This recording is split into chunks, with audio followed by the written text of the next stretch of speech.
15 अगस्त का दिन भारत के इतिहास में अमिट स्थान रखता है। यह दिन 1947 में भारतीय स्वतंत्रता का प्रतीक बन गया, जब देश ने ब्रिटिश राज से अपनी आज़ादी प्राप्त की। पूरे देश में उत्सव, ध्वजारोहण और सांस्कृतिक कार्यक्रमों के माध्यम से इस दिन को मनाया जाता है। सुबह से ही विभिन्न विद्यालयों, संस्थानों और सरकारी कार्यालयों में तिरंगा फहराया जाता है। लोग अपनी जगहों पर इकट्ठा होते हैं और राष्ट्रीय गान गाते हैं। यह दिन लोगों के बीच एकता और अटूट संकल्प का संदेश फैलाता है। स्वतंत्रता संग्राम के नायकों की याद में लोग उन्हें श्रद्धांजलि अर्पित करते हैं। 15 अगस्त की परंपरा न केवल स्वतंत्रता को याद करने की है, बल्कि यह हमें अपने कर्तव्यों और जिम्मेदारियों का भी एहसास कराती है। स्वतंत्रता का अर्थ केवल आज़ादी नहीं, बल्कि हमारे देश की तरक्की में योगदान देना भी है।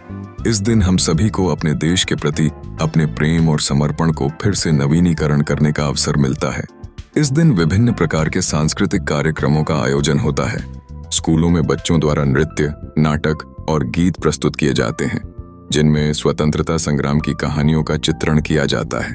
यह युवा पीढ़ी के लिए प्रेरणा का स्रोत बनते हैं और उन्हें अपने मजबूत भविष्य के लिए प्रेरित करते हैं।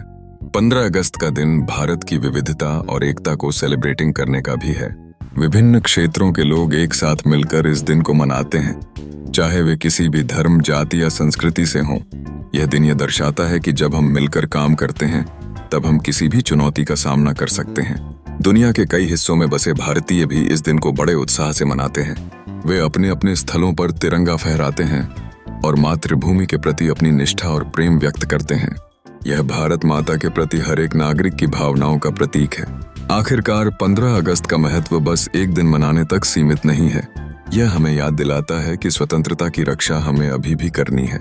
इसलिए हर साल इस दिन के सही मूल्य को समझकर राष्ट्र की सेवा और विकास के प्रति अपने संकल्प को मजबूत करना चाहिए। स्वतंत्रता केवल एक उपहार नहीं है, बल्कि इसे बनाए रखना हम सभी की जिम्मेदारी है।